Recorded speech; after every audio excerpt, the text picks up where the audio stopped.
When Burger King first started, it struggled to attract customers, but then the company's founders had a brilliant idea: steal their competitor's best-selling burger. Insta-Burger King opened in Jacksonville, Florida in 1953 as a no-frills takeout spot serving burgers, shakes, and fries. David Edgerton became an early franchisee in 1954, and soon after, he and businessman Jim McLemore bought the entire Insta-Burger King company. Rather than serving from a simple takeout window, newer Insta-Burger King restaurants boasted a dining room for guests. Edgerton and McLemore did all the prep work for menu items in the back of the original store and delivered food to each location, where it was cooked on their revolutionary Insta-Burger machine. It was a success, but Burger King's greatest innovation was still on the horizon.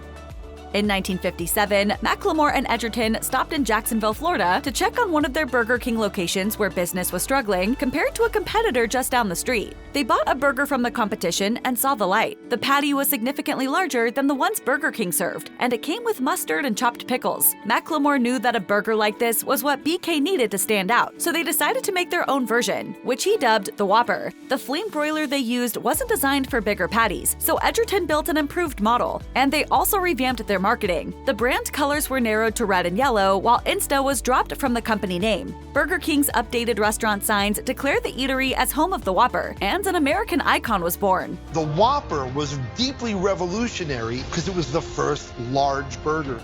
The Whopper's entrance into Burger King's repertoire signaled the green light for mass domination. As the 1960s began, more and more BK franchises started popping up across the U.S., officially making it a national chain. In 1963, Edgerton and McLemore set their sights even further and opened the first Burger King outside of the continental U.S., with a new location in Puerto Rico. According to historical accounts, the expected supply of sesame-seeded Whopper buns didn't arrive in time for Burger King's opening day in Carolina. The franchise owner decided to use plain hamburger buns as a substitute, which has been credited as the precursor to the popular Whopper Jr. Burger King's success on the island fortified confidence that tackling the international market was possible. The result, by the 1970s, Burger King locations were opened in Canada, Europe, and Australia, with much more international expansion to come. The decision to franchise was Burger King's not-so-secret way of becoming huge. In the early days of fast food, however, some franchisees also wanted to be entrepreneurs, which led to problems for Burger King in the 1960s. Some franchisees who owned upwards of 24 Burger King locations didn't feel they had to abide by policies put in place by Burger King execs, and took the liberty of using their own food suppliers and setting up independent training programs. As a result, Burger King had issues with keeping a consistent menu nationwide. McLemore and Edgerton found themselves struggling to keep tabs on eager franchisees who were expanding their local Burger King empires faster than the parent company could accommodate. So the pair came up with a simple solution. They sold the company to Pillsbury in 1967 for the hefty sum of $18 million. Now it was Pillsbury's problem. These executive-level issues were a foreshadowing of problems to come, as the company struggled with frequent changes of ownership. But as the 60s turned into the 70s, Burger King continued to expand, leading to the globally recognized institution we know today. That takeover catapulted the company into a chain reaction of ownership, mergers, and acquisitions.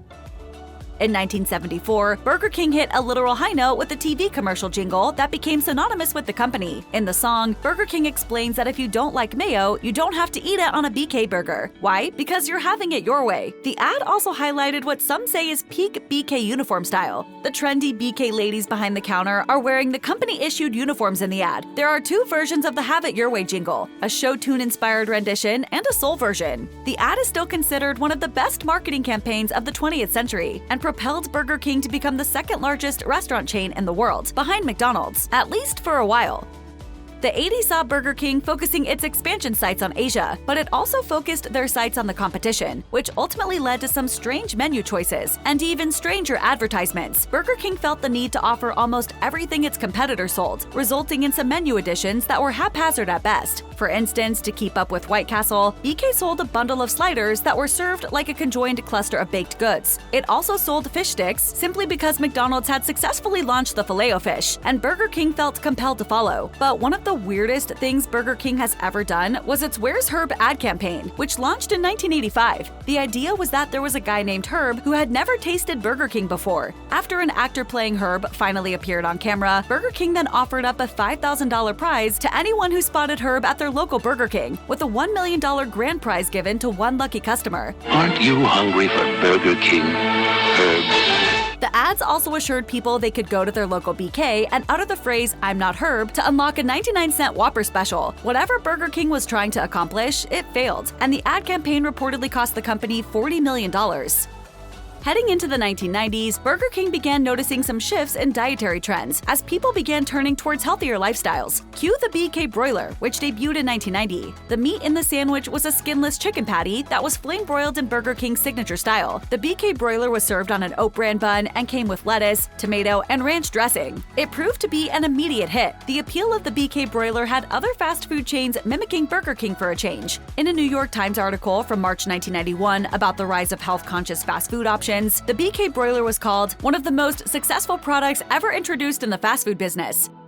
But not all of Burger King's attempts to innovate were successful. In fact, as the 90s continued, the BK Broiler looked more and more like a lucky outlier. As an unstable brand identity and frequent changes in ownership began to hurt sales, Burger King rolled out one weird concept after another. Meatloaf sandwiches were a predictable flop, as was their attempt to dip their toes into a more formal dining experience. Not exactly what people go to Burger King for. Pillsbury owned Burger King from 1967 to 1989 and spent much of that time fighting off unruly franchisees. Most notorious among them were Billy and Jimmy Trotter, whose $100 million offer to take over Burger King was refused by Pillsbury twice. Instead, Pillsbury and Burger King were acquired by British company Grand Metropolitan. Less than a decade later, a merger with Guinness transferred BK's ownership to Diageo plc, a powerhouse conglomerate that didn't seem to have Burger King's well-being at the top of its priority list.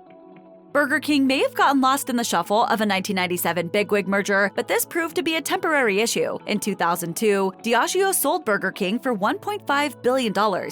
These rapid changes in ownership made a business relationship between the owners and franchisees all but non-existent. Around 99.7% of Burger Kings are franchise locations, and reports of discontent among private owners are literally old news. A 1988 report from the New York Times revealed that BK franchisees were so disgruntled they were considering a leveraged buyout to break loose from Pillsbury's indifferent leadership. It was a grim foreshadowing of franchisee woes that plagued Burger King during the Great Recession of the late 2000s. During the recession, hostility centered on franchisees' claims that corporate set prices were endangering the profitability of Burger King locations throughout the U.S. There was particular contention over the $1 double cheeseburger. Franchisees insisted that this set price caused a financial loss every time a customer ordered one. As a result, in 2009, the National Franchisee Association filed a lawsuit against Burger King. However, the lawsuit was dropped in 2011. By the 2010s, Burger King's menu options just felt boring. While Burger King stuck to the same old soda, burger, fries, and chicken routine, its rivals got trendy, selling cappuccinos, smoothies, paninis, and wraps. Burger King, a former factory of ideas in the 80s and menu trendsetter in the 90s, trailed the competition in more ways than one. In 2010, sales profits were down 17%, and its performance on the stock market was abysmal. BK took the hint, but its plan of action was indirect at best. It opened its first ever location in Russia and embarked on a restaurant remodeling project. Approximately 12,000 stores were refitted with a cooler, industrial-esque look. BK's menu would now be displayed on high-tech electronic screens, but the menu itself stayed the same.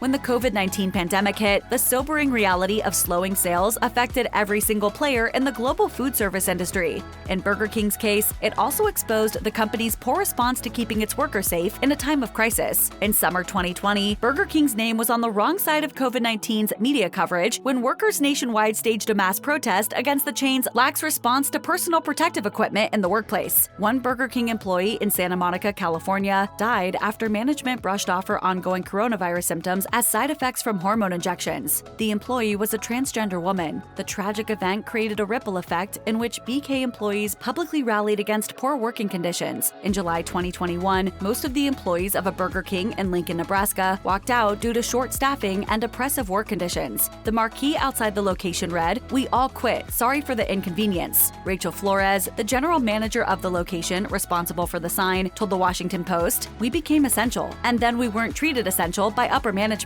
It's not very safe, and then it's just completely overworked, and that was going on for months."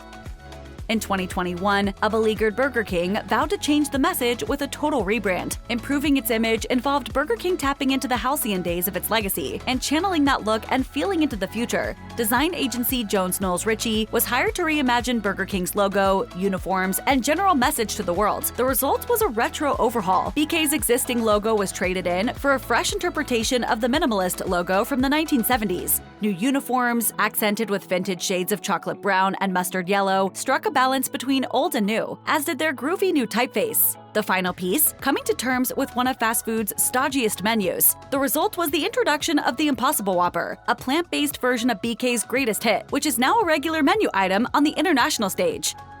Burger King made another bold move in 2022 when it began investing more than $1 billion into its Reclaim the Flame brand initiative to give their locations a long-overdue facelift. It started by acquiring Carroll's Restaurant Group, giving Burger King direct control over 1,000 Burger King and Popeyes locations. A big change from the days when the company frequently clashed with franchisees. And so far, the sales numbers have been on BK's side. In 2023, Burger King's average profitability numbers were at a record high. Increased inflation rates in 2024 stand as an inevitable challenge to the new objective. But after everything Burger King has been through, one should never count the chain out too soon.